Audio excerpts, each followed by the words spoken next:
പൂർണ്ണമായ സ്നേഹം, കരുണ നമ്മളിൽ നിറഞ്ഞുകൊണ്ടിരിക്കുകയാണെന്ന് ബോധ്യപ്പെട്ടുകൊണ്ട് ഈശോ കരുണ മാത്രമാണ്. ഈശോ മനുഷ്യവംശത്തിനെ മുഴുവനും പുതിയ സൃഷ്ടിയാക്കുന്ന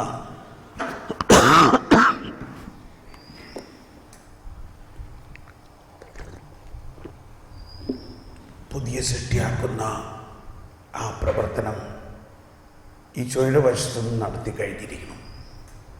ഇനി നമ്മുടെ വശത്തുനിന്ന് അത് സ്വീകരിക്കുക മാത്രം ചെയ്താൽ മതി. അവനെ സ്വീകരിച്ചവരും അവനിൽ വിശ്വസിച്ചവരും ദൈവമക്കളായി. നമ്മളാണ് ആ ദൈവമക്കൾ. നമ്മൾ ആ ദൈവമക്കൾ എന്നുള്ള അഭിമാനവും നമ്മൾ ആ ദൈവമക്കൾ എന്നുള്ള മഹത്വവും ഒന്ന് ഉൾക്കൊണ്ടുകൊണ്ട് നമുക്കൊന്ന് എഴുന്നേറ്റ് നിന്ന് സ്തുതിക്കാം. നമ്മൾ ദൈവമക്കളാണെന്നുള്ള അഭിമാനവും മഹത്വവും കൊണ്ട് സ്തുതിക്കാം. യേശുവേ സ്തോത്രം, യേശുവേ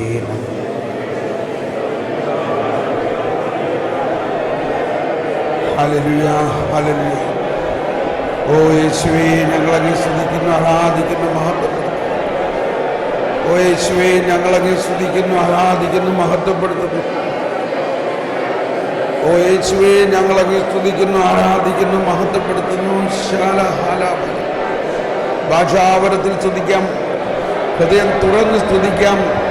നാം ദൈവമക്കളാണ്, നാം ദൈവമക്കളാണ്, മഹത്വമുള്ളവരാണ്, മഹത്വം നിറഞ്ഞവരാണ്, ദൈവത്തിൻ്റെ മഹത്വത്തിൽ പങ്കുചേരുന്നവരാണ്. ഹലബല ഹലബല ഹലബല ഹലബല ഹലബല.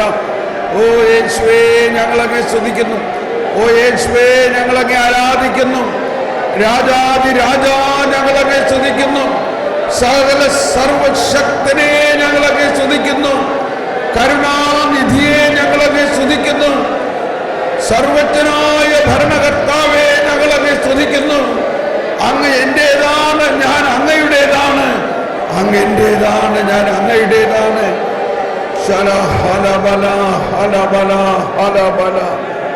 അങ്ങ് എന്നിലാണ്, ഞാൻ അങ്ങിലാണ്.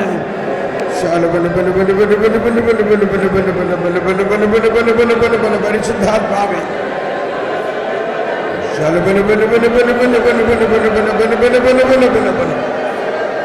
ഞാൻ അങ്ങിലാണ്, അങ്ങ് എന്നിലാണ്.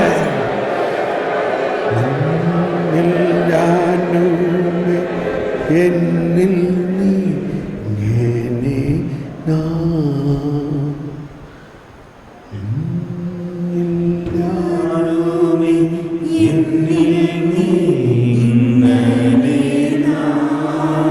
അത് മാത്രം പാട്, ഒറ്റ വരി മാത്രം എല്ലാവരും ചേർത്ത് പാടിക്കൊണ്ട്.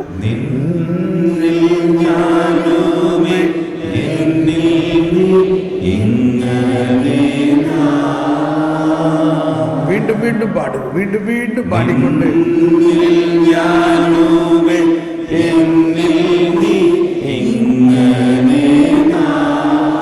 പൂർണ്ണ ബോധ്യത്തോടെ പാടിക്കൊണ്ട്.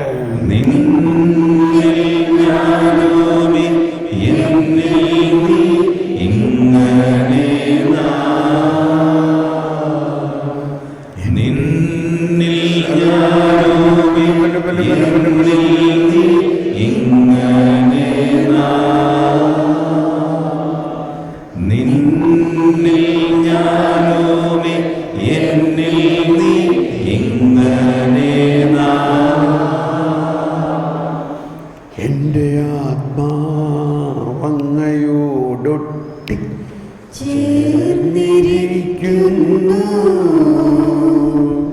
അങ്ങയുടെ വലത്തു കൈ എന്നെ താങ്ങി നിർത്തുന്നു.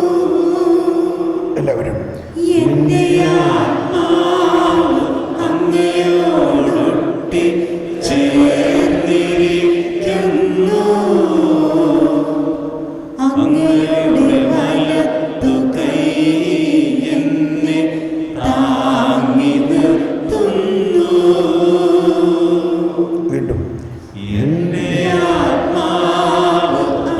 അങ്ങയോടൊട്ടി ചേർന്നിരിക്കുന്നു.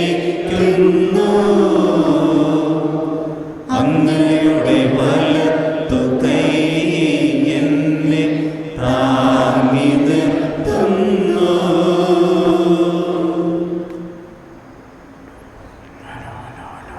ദൈവാത്മാവ് നമ്മുടെ ആത്മാവിൽ ലയിച്ചിരിക്കുകയാണെന്നും ദൈവം തന്നെയായ ആ ഉയർത്തെഴുന്നേറ്റ കർത്താവാണ് വലത് കൈ ഉയർത്തെഴുന്നേറ്റ കർത്താവ്. ഇങ്ങനെ കർത്താവ് ഈശോ മിശിഹായുടെ ഉയർപ്പിലൂടെ നമ്മളെ ഇടത്തേതിനടുത്ത ജീവിതത്തിൽ നിന്നും വലത്തേതിനടുത്ത ജീവിതത്തിലേക്ക് മാറ്റിയിരിക്കുന്നു. ആ ദൈവത്തിൻ്റെ അത്യത്ഭുത ശക്തി നമ്മളിൽ ഉണ്ട്, പൂർണ്ണമായുണ്ട്.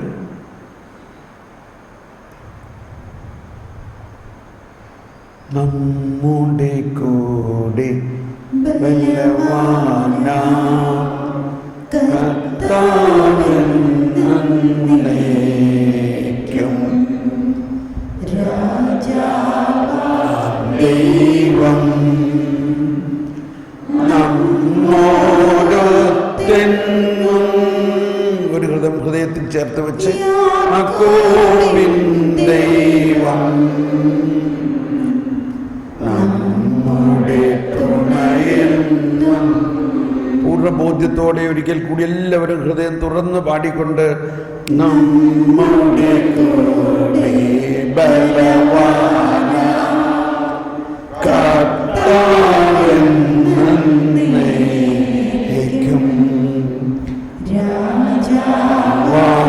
ദൈവം നമ്മോടൊത്തെന്നും യാക്കോബിൻ ദൈവം നമ്മുടെ തുണയെന്നും. നമുക്കിരിക്കാം.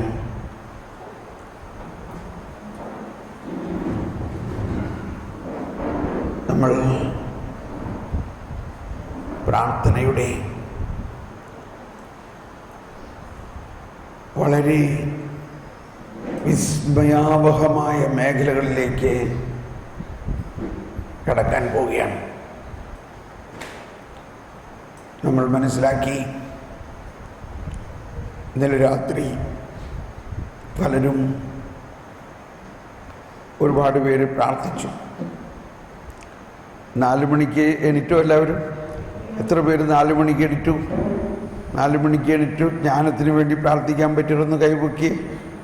Praise the Lord. എന്നെ 2 മണിക്കേ വിളിച്ച് എഴുന്നേൽപ്പിച്ചു. 2 മണി കഴിഞ്ഞിട്ട് പിന്നെ എനിക്ക് ഉറങ്ങാൻ പറ്റാണ്ട് പിന്നെ ഞാൻ ഇവിടെ വന്ന് കുറേ നേരം ഇരുന്ന് പ്രാർത്ഥിച്ചു. പിന്നെ 4 മണിക്ക് നിങ്ങളെ വിളിക്കണ്ടേ? അങ്ങനെ 4 മണിക്ക് ഞാൻ പ്രാർത്ഥിച്ചു, നിങ്ങളെല്ലാം വിളിച്ചു. കുറേ പേര് ഉണർന്നു. ലോകമെമ്പാടും 4 മണിക്ക് ഇങ്ങനെ ഒരു വിളിയുണ്ട്. കർത്താവ് ജ്ഞാനമാണ്. ഈശോയുടെ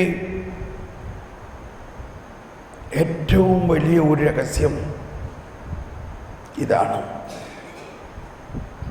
ദൈവരാജ്യത്തിൻ്റെ ജ്ഞാനം നമുക്ക് പകരുക.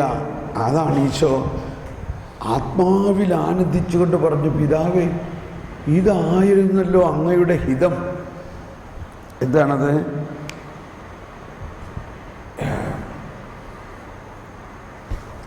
ലൂക്കായുടെ സുവിശേഷം 10-ാം അധ്യായം 21-ാമത്തെ വചനത്തിൽ അവൻ ആത്മാവിൽ ആനന്ദിച്ചുകൊണ്ട് ഇങ്ങനെ പറഞ്ഞു, പിതാവേ, അങ്ങ് ഇവയെല്ലാം ജ്ഞാനികളിൽ നിന്നും, വായിച്ചോ, ബുദ്ധിമാന്മാരിൽ നിന്നും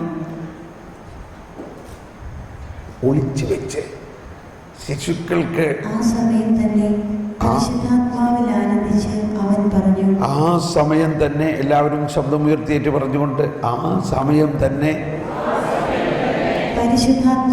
പരിശുദ്ധാത്മാവിൽ ആനന്ദിച്ച് അവൻ പറഞ്ഞു, സ്വർഗത്തിന്റെയും ഭൂമിയുടെയും കർത്താവായ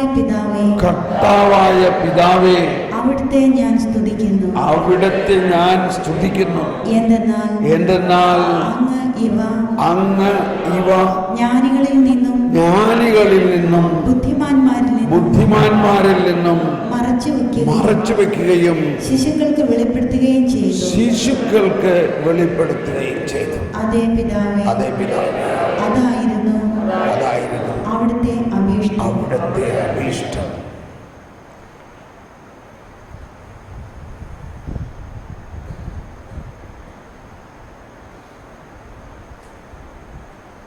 പരിശുദ്ധാത്മാവേ, ആ ജ്ഞാനം, ആ വെളിപാട്, ആ വെളിവ് ഇപ്പോൾ ഞങ്ങളുടെ ആത്മാവിൽ തുറക്കണമേ.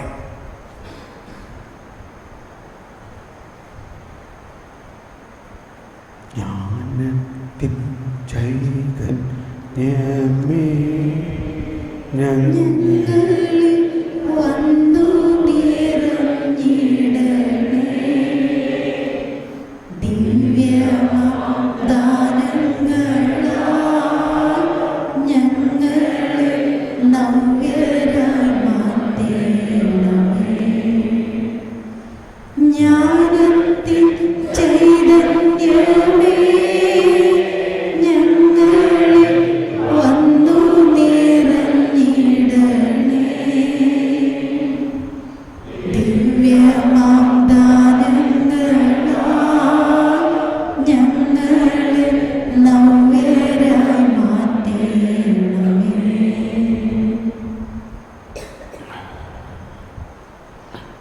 കരിസ്മാറ്റിക് ധ്യാനങ്ങളിലെല്ലാം ദർശനവരങ്ങളെക്കുറിച്ച് എല്ലാം നമ്മൾ പഠിക്കാറുണ്ട്. പരിശുദ്ധാത്മാവ് നമുക്ക് ദർശനം തരുന്നു. ആ ദർശനത്തിലൂടെയാണ് മറ്റുള്ളവരുടെ ജീവിതത്തിലെ സംഭവങ്ങളും രഹസ്യങ്ങളും ഒക്കെ നമുക്ക് വെളിപ്പെടുത്തി കിട്ടുന്നു. എന്നാൽ ആ ദർശനങ്ങളെല്ലാം ഈ ദർശനവരങ്ങൾ അല്ലെങ്കിൽ വെളിപാട് വരങ്ങൾ, വെളിപാടെന്ന് പറയുന്നതാണ് ഏറ്റവും നല്ലത്. വെളിപാട് വരങ്ങളിലൂടെയാണത് നമുക്ക് ലഭിക്കുന്നത്. എന്നാൽ ഏറ്റവും പ്രധാനപ്പെട്ട വെളിപാട് വരം അല്ലെങ്കിൽ വെളിപാട് മനുഷ്യരെക്കുറിച്ചുള്ള വെളിപാടല്ല, മറിച്ച് ദൈവത്തെക്കുറിച്ചുള്ള വെളിപാടും ദൈവരാജ്യത്തിനെക്കുറിച്ചുള്ള വെളിപാടും ആണ്. ദൈവനീതിയെക്കുറിച്ചുള്ള വെളിപാട്. അതുകൊണ്ടാണ് ഈശോ മത്തായിയുടെ സുവിശേഷം 6:33 പറഞ്ഞത്, ആദ്യം നിങ്ങൾ ദൈവരാജ്യവും അവിടുത്തെ നീതിയും കുറിച്ചുള്ള വെളിപാടിന് വേണ്ടി അന്വേഷിക്കുക. ദൈവരാജ്യം, ദൈവനീതി, ആ വെളിപാട് കിട്ടിക്കഴിയുമ്പോൾ ബാക്കിയുള്ളവയെല്ലാം നിങ്ങൾക്ക് മനസ്സിലാവും. ബാക്കിയുള്ളതെല്ലാം മനസ്സിലാവും. നമ്മളിപ്പോൾ ആ ദാഹത്തോടെ രാത്രിയെല്ലാം വന്ന് പ്രാർത്ഥിച്ചതിൻ്റെ പേരിൽ ഉറക്കം വരാനുള്ള സാധ്യതയൊക്കെ ഉണ്ട്. അതുകൊണ്ട് അടുത്തിരിക്കുന്ന ആളൊന്ന് സഹായിക്കുക. എങ്ങനെ സഹായിക്കണേ? കൂടെ ഉറങ്ങാനല്ല, അടുത്തിരിക്കുന്ന ആൾ ഉറങ്ങുന്നുണ്ടെങ്കിൽ ഒന്ന് തട്ടി ഉണർത്തുക. ഈശോ പറഞ്ഞു, നീ പ്രാർത്ഥിക്കുമ്പോൾ, മത്തായിയുടെ സുവിശേഷം 6-ാം അധ്യായത്തിൽ 6-ാമത്തെ വചനത്തിൽ പറഞ്ഞു, നീ പ്രാർത്ഥിക്കുമ്പോൾ നിന്റെ മുറിയിൽ കടന്ന് കതകടച്ച് രഹസ്യമായി നിന്റെ പിതാവിനോട് പ്രാർത്ഥിക്കുക. രഹസ്യങ്ങൾ അറിയുന്ന പിതാവ് നിനക്ക് പ്രതിഫലം തരും. ഇവിടെ രഹസ്യം എന്ന് പറയുന്നതിന് ഒരുപാട് അർത്ഥമുണ്ട്. രഹസ്യമായി പ്രാർത്ഥിക്കുക. രഹസ്യങ്ങൾ അറിയുന്ന പിതാവ്. നിനക്ക് പ്രതിഫലം തരും. പ്രതിഫലം തരുന്നത് എങ്ങനെയാണ്? അതും രഹസ്യമായിട്ട് തന്നെ തരാം. എന്നിട്ട് ആളിന് തുടർന്ന് പ്രാർത്ഥിക്കുകയാണ്, തുടർന്ന് പറയുകയാണ് 8-ാമത്തെ വചനത്തിൽ, നിങ്ങൾ ചോദിക്കുന്നതിന് മുമ്പ് തന്നെ. നിങ്ങൾ എല്ലാവരും നേരിട്ട് പറഞ്ഞ ആ വചനം, നിങ്ങൾ ചോദിക്കുന്നതിന് മുൻപ് തന്നെ നിങ്ങളുടെ ആവശ്യം നിങ്ങളുടെ പിതാവ് അറിയുന്നു. നിങ്ങളുടെ പിതാവ് അറിയുന്നു. എന്നെല്ലാവരും ഒന്നുകൂടി പറഞ്ഞ ആ വചനം, നിങ്ങൾ ചോദിക്കുന്നതിന് മുമ്പ് തന്നെ നിങ്ങളുടെ ആവശ്യം നിങ്ങളുടെ പിതാവ് അറിയുന്നു. അപ്പൊ പിന്നെ എന്താ ചോദിക്കുക? നമ്മൾ ഒരുപാട് ആവശ്യങ്ങളുമായിട്ട് പിതാവിൻ്റെ അടുത്ത് വരുന്നു. ഈശോ പറയാണ്, നിങ്ങൾ ചോദിക്കുന്നതിന് മുമ്പ് തന്നെ നിങ്ങളുടെ യഥാർത്ഥ ആവശ്യം, നിങ്ങളെക്കുറിച്ചുള്ള പദ്ധതി, ഇതൊക്കെ പിതാവിനറിയാം. ഇതാണ് പ്രാർത്ഥനയുടെ മറ്റൊരു തലം. നമ്മളെപ്പോഴും നമ്മുടെ പ്രശ്നങ്ങളുടെ ഒരു വലിയ ലിസ്റ്റുമായിട്ട് കർത്താവിൻ്റെ അടുത്ത് വരുന്നു. അത് ചോദിക്കുന്നു, പല പ്രാവശ്യം ചോദിക്കുന്നു, നൊവേന ചെല്ലുന്നു. നൊവേന ചെല്ലിയാൽ പിന്നെ തരാതിരിക്കാൻ പറ്റില്ല. കാരണം അതാണ്, നമുക്ക് നൊവേന എല്ലാം ലഭിക്കും. യോഹന്നാൻ ക്രൂസിൻ്റെ കർമ്മല മലകയറ്റത്തിൽ എന്ന പുസ്തകത്തിൽ പറഞ്ഞിരിക്കുന്ന ഒരു കാര്യം ഇങ്ങനെയാണ്. ഒരമ്മ സാധാരണ വീട്ടിൽ ഭക്ഷണം ഉണ്ടാക്കുന്നു. എന്നാൽ കുഞ്ഞു മകൾക്ക് വേറെ ആ മുതിർന്നവർക്കുള്ള ഭക്ഷണം അല്ലാതെ, എരിവും പുളിയൊന്നുമില്ലാതെ അവൾക്ക് കുഞ്ഞിന് പറ്റിയ രീതിയിൽ നല്ല ഒരു ബേബി ഫുഡ് തയ്യാറാക്കുന്നു. അപ്പോൾ എന്തൊക്കെ ചെയ്തു? അമ്മ അതിനു വേണ്ടി മാർക്കറ്റിൽ പോയി സാധനം മേടിച്ചു കൊണ്ടുവന്നു. വേറെ അടുപ്പിൽ അത് കറി വെച്ചു ഉണ്ടാക്കി പാകപ്പെടുത്തി. പാരലായിട്ട് 2 ആക്ടിവിറ്റി ചെയ്യേണ്ടി വന്നു. എന്തിനാ? ഈ കുഞ്ഞിന് വെച്ച പ്രത്യേകം ഭക്ഷണം ഉണ്ടാക്കും. കാരണം ഈ മുതിർന്നവർ കഴിക്കുന്ന ഭക്ഷണം ഈ കുഞ്ഞിന് കൊടുത്താൽ ശരിയാവില്ല. അങ്ങനെ ഭക്ഷണമെല്ലാം പാകം ചെയ്ത് കഴിഞ്ഞ് ഊണുമേശയിൽ ഡൈനിങ് ടേബിളിൽ വന്ന് എല്ലാം നിരത്തി സന്തോഷമായിട്ട് വാ മോളെ കഴിക്കാം. പക്ഷേ ഈ കുഞ്ഞ് പറയാണ്, എനിക്കത് വേണ്ട, എനിക്ക് മമ്മിയും പപ്പയും കഴിക്കുന്ന ഭക്ഷണം തന്നെ മതി. അമ്മ പറഞ്ഞു, അയ്യോ മോളെ, നീ ഇത് കഴിക്കുകയാണെങ്കിൽ നിൻ്റെ വയറ് എരിയും, നിനക്കിത് കഴിക്കാനേ പറ്റില്ല, നിനക്കിത് കൊള്ളില്ല, ഇത് നിൻ്റെ ആരോഗ്യത്തിന് നല്ലതല്ല, എനിക്കത് മതി.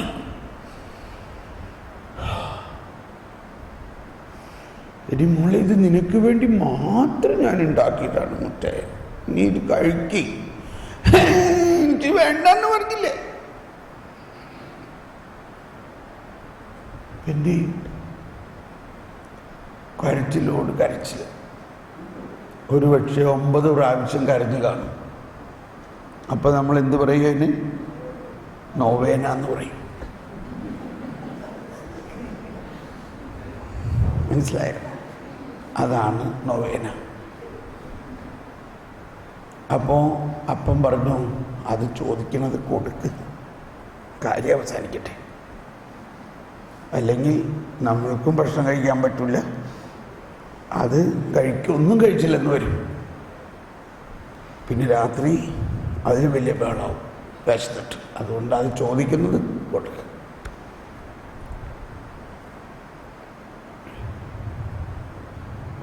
ഉദ്ദിഷ്ട കാര്യം ലഭിച്ചു. ഒരു ഉപകാരസ്മരണയും നമ്മൾ എഴുതി വെച്ചു. അപ്പോൾ എന്താ നമുക്ക് ലഭിച്ചത്? നമ്മൾ ചോദിക്കുന്ന കാര്യമാണ് ലഭിച്ചത്. പക്ഷേ കർത്താവ്, നീ പ്രാർത്ഥിക്കുന്നതിന് മുമ്പേ നിനക്ക് എന്താണ് ആവശ്യമെന്നത് നിന്റെ പിതാവിന് അറിയാം. അത് ഇപ്പോഴും അവിടെ തന്നെ ഇരിക്കുകയാണ്. ഇത് വലിയ അനുഭവമുള്ളതാണ് എനിക്ക്.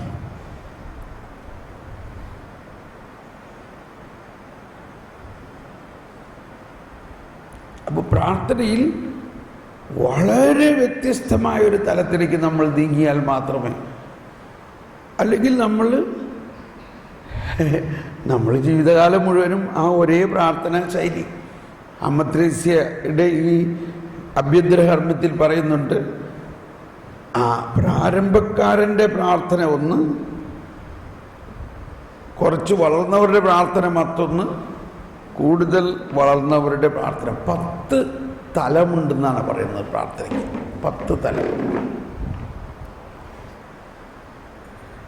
ഞാൻ പറയും 10 അല്ല, അതിനേക്കാൾ ഒരുപാട് തലങ്ങളുണ്ട്. പരിശുദ്ധാത്മാവ് നയിക്കുന്ന മാതിരിയുള്ള തലങ്ങളാണ്. നമ്മൾ ചെറുപ്പം മുതൽ എന്തോ ഒരു പ്രാർത്ഥനയിൽ ഇങ്ങനെ കുടുങ്ങിക്കിടക്കുകയാണ്. അതിൽ നിന്ന് നമുക്ക് വിട്ടുപോകാനും പറ്റുന്നില്ല. നമുക്ക് പേടിയാണ്.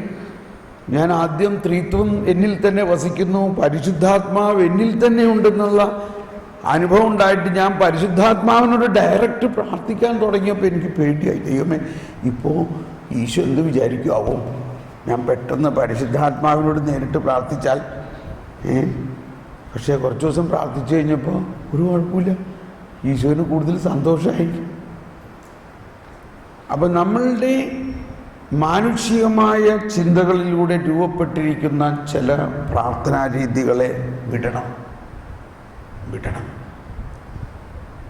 ദൈവരാജ്യത്തിൻ്റെ രഹസ്യങ്ങൾ അറിയുന്ന പ്രാർത്ഥനാ രീതി, അത് തന്നെയാണ് പുതിയ നിയമം.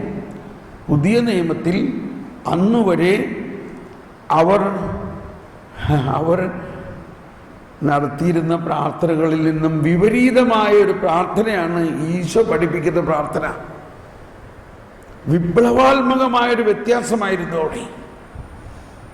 അതുകൊണ്ടാണ് അപ്പസ്തോലന്മാർ ഈശോൻ്റെ അടുത്ത് വന്നിട്ട് ഒന്നേ ചോദിച്ചോളൂ, ഞങ്ങളെ എല്ലാവരും പറഞ്ഞ് ഞങ്ങളെ പ്രാർത്ഥിക്കാൻ പഠിപ്പിക്കണേ, ഞങ്ങളെ പ്രാർത്ഥിക്കാൻ പഠിപ്പിക്കണേ, ഞങ്ങളെ പ്രാർത്ഥിക്കാൻ പഠിപ്പിക്കണേ എന്ന് പറഞ്ഞെല്ലാവരും ദൈവവചനം ഞങ്ങളെ പ്രാർത്ഥിക്കാൻ പഠിപ്പിക്കണേ. അനുസരിച്ചല്ല, വിട്ടുലിറ്റ് ചെയ്താൽ മതി.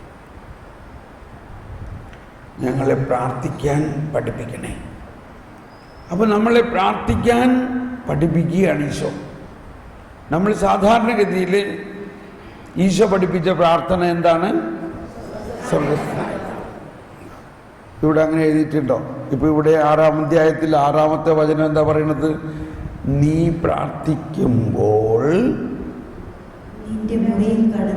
നിന്റെ മുറിയിൽ കടന്ന് കതകടച്ച് രഹസ്യമായി നിന്റെ പിതാവിനോട് പ്രാർത്ഥിക്കണം. ഇത് ഈശോ പഠിപ്പിച്ചതല്ലേ? ഇപ്പൊ എന്താ ഇവിടെ പഠിപ്പിക്കുന്നത്? സ്വർഗസ്ഥനായ പിതാവേ എന്ന പ്രാർത്ഥന പഠിപ്പിക്കുന്നതിന് മുൻപ് എങ്ങനെ പ്രാർത്ഥിക്കണം, എവിടെ പ്രാർത്ഥിക്കണം, ആരോട് പ്രാർത്ഥിക്കണം, എന്ത് പ്രാർത്ഥിക്കണം, എന്തിന് പ്രാർത്ഥിക്കണം? 5 കാര്യങ്ങളാണ്.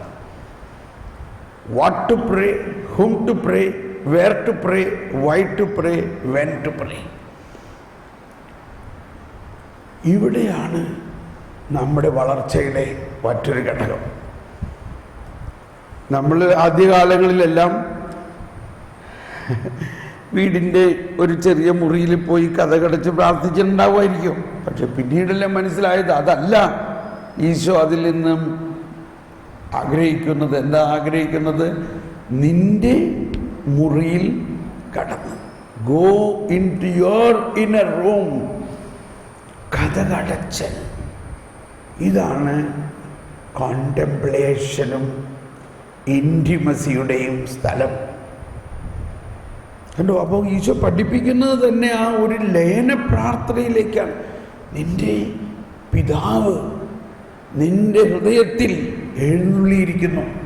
നിന്റെ ഹൃദയം ഒരു സക്രാരിയാണ്. നീ ദൈവത്തെ അന്വേഷിച്ച് എങ്ങും പോകണ്ട. അതാണ് പുതിയ നിയമം. ദൈവം നമ്മോടുകൂടെ. എന്താണ് പുതിയ നിയമം? ദൈവം നമ്മോടുകൂടെ. നമ്മുടെ കൂടെ ബലവാനാം കർത്താവെന്നേക്കും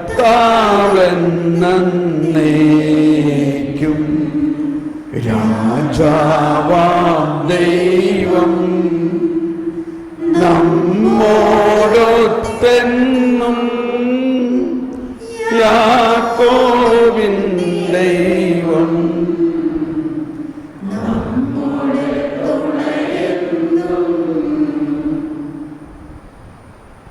നമ്മുടെ കൂടെ ആരാണുള്ളത്?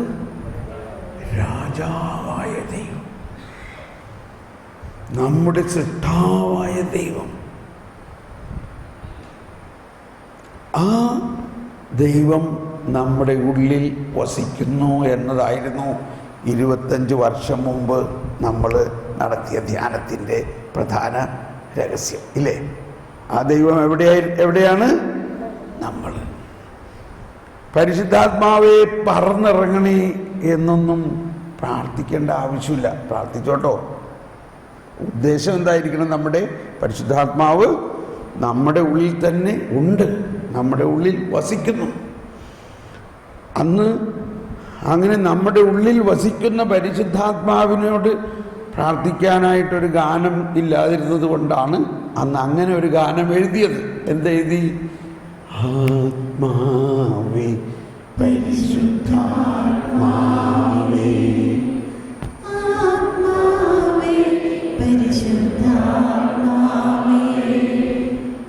ഹൃദയത്തിൽ വാഴും ആത്മാവേ നിറയണമേ, എന്നിൽ നിറയണമേ. ജീവജലത്തിൽ അരുവിയായി നിറഞ്ഞു കവിഞ്ഞൊഴുകണമേ.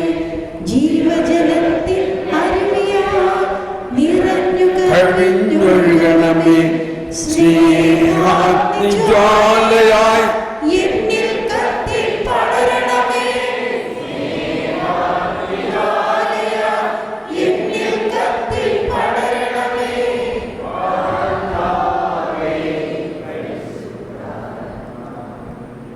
ഈശോ പറഞ്ഞു, എന്നിൽ വിശ്വസിക്കുന്നവൻ്റെ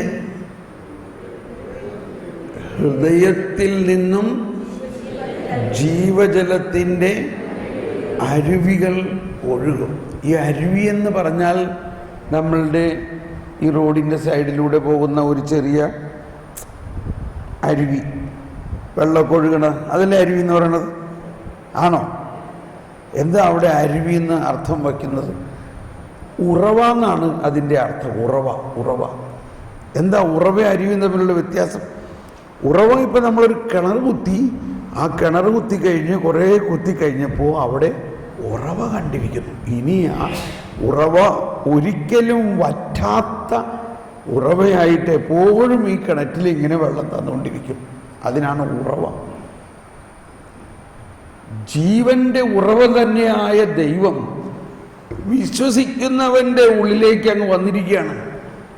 ഇത് പല ഫിലോസഫിക്കലായിട്ട് പലരും ഇതിനോട് എഗ്രി ചെയ്യുന്ന പോലുമില്ല. പലരും പറയും, അതെങ്ങനെയാണ് സൃഷ്ടാവ് സൃഷ്ടിക്ക് ഉറവ തരുന്നേ? ഉറവ സൃഷ്ടാവല്ലേ, മനുഷ്യൻ സൃഷ്ടിയല്ലേ? ഇവിടെയാണ് വിശ്വാസം. സൃഷ്ടിയായ മനുഷ്യൻ്റെ ഉള്ളിലേക്ക് ദൈവം മുഴുവനായിട്ട് കടന്നു വരുമ്പോൾ എന്താ ആ സൃഷ്ടിയുടെ ഉള്ളിൽ സംഭവിക്കുന്നത്? നമ്മുടെ കൂടെ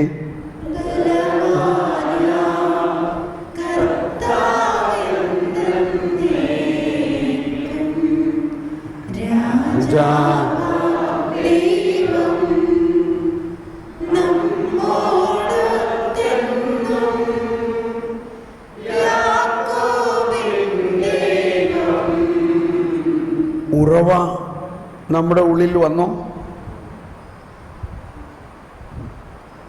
നമ്മെ ജീവിപ്പിക്കുന്ന കർത്താവ് ഈശോമിശിഹായുടെ കൃപാവരം നാം എല്ലാവരിലും കുറച്ച് തരട്ടെ എന്നാണോ? സമ്പൂർണ്ണമാകട്ടെ. അപ്പോൾ അടിസ്ഥാനപരമായി നമുക്കുണ്ടാകേണ്ട വിശ്വാസം ഇതാണ്: ദൈവം സമ്പൂർണമായി നമ്മുടെ ഉള്ളിൽ വസിക്കുന്നു. In its fullness. അത് പ്രാവശ്യം പറഞ്ഞതുകൊണ്ടത് മുഴുവനും നമ്മൾക്ക് ഉൾക്കൊള്ളാൻ പറ്റണമെന്നില്ല. ഇനി ഈ 5 ദിവസവും പല പ്രാവശ്യം പറയും. അതാണ് ഈ ഇൻറ്റിമസിക്കും ഈ കോണ്ടംപ്ലേഷനും ആവശ്യമായ വിശ്വാസം. പലതരത്തിലുള്ള പ്രാർത്ഥനകളുണ്ട്. നമ്മൾ കൊന്ത ചെല്ലുന്നു, വളരെ നല്ല പ്രാർത്ഥനയാണ്. But it is A meditative prayer. അത് യേശുവിൻ്റെ ജീവിതത്തിലെ സംഭവങ്ങളെക്കുറിച്ച് മനസ്സിൽ ധ്യാനിച്ച് പ്രാർത്ഥിക്കുന്നു. അത് മെഡിറ്റേഷനാണ്. മനസ്സാണ് അവിടെ പ്രധാനമായിട്ട് പ്രാർത്ഥിക്കുന്നത്. അതുപോലെ തന്നെ കുരിശിൻ്റെ വഴി പ്രാർത്ഥിക്കുന്നു. അതും മെഡിറ്റേഷനാണ്.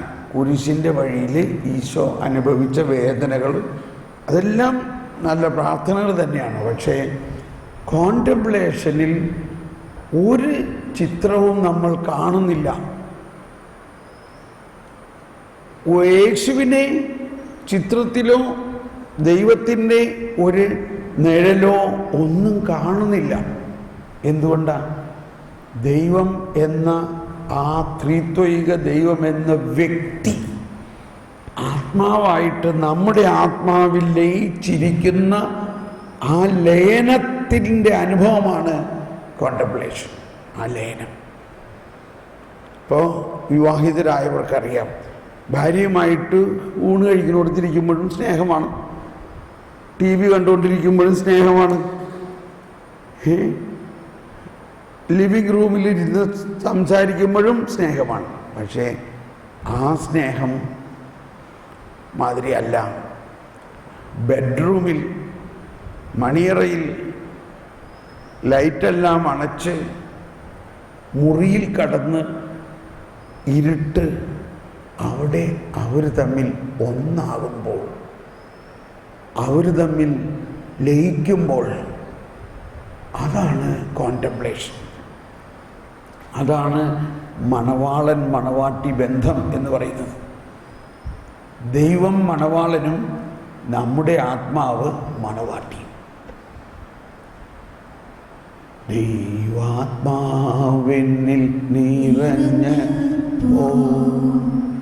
ദൈവസ്നേഹം എന്നിൽ ചൊരിഞ്ഞപ്പോൾ, ദൈവാത്മാവെന്റെ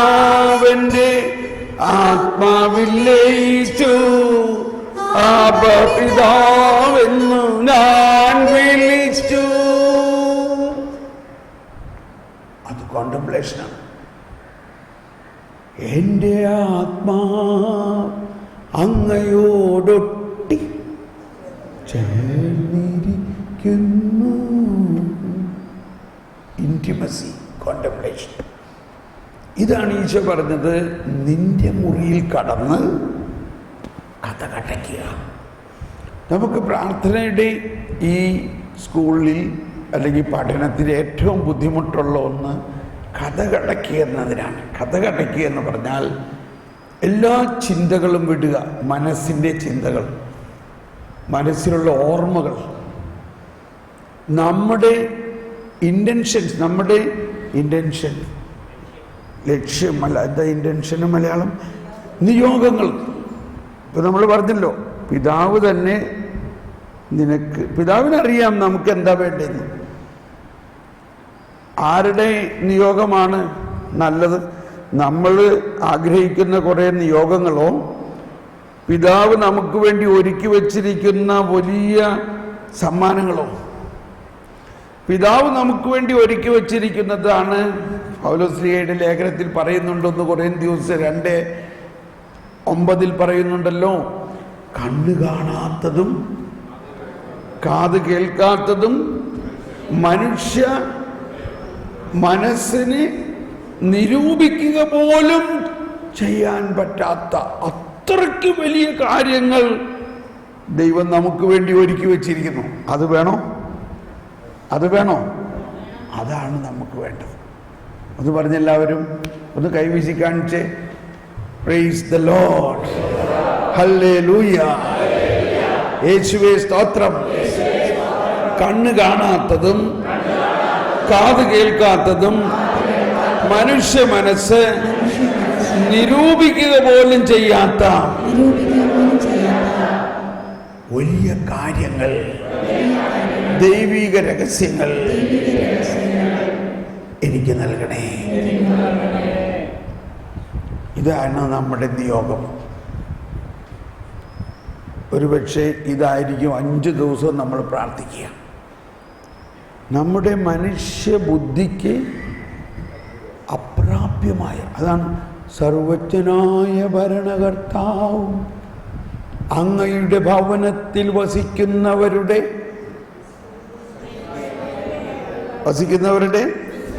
വിസ്മയനീയനായ പരിപാലകൻ. നമ്മൾക്ക് അത്യാവശ്യം കാര്യങ്ങൾക്കൊക്കെ പ്രാർത്ഥിക്കണം, അതിൽ വിസ്മയനീതിയൊന്നുമില്ല. നമുക്ക് ജോലി കിട്ടണം, മോളുടെ കല്യാണം നടക്കണം, അല്ലെങ്കിൽ ഇന്ന സ്ഥലം മേടിക്കണം, ഒരു മതിൽ കെട്ടണം, വീടുണ്ടാക്കണം. ഇതിലൊന്നും ഒരു വിസ്മയനീയതയുമില്ല. ഇതൊന്നിനും വേണ്ടി പ്രാർത്ഥിക്കേണ്ട ആവശ്യമില്ല.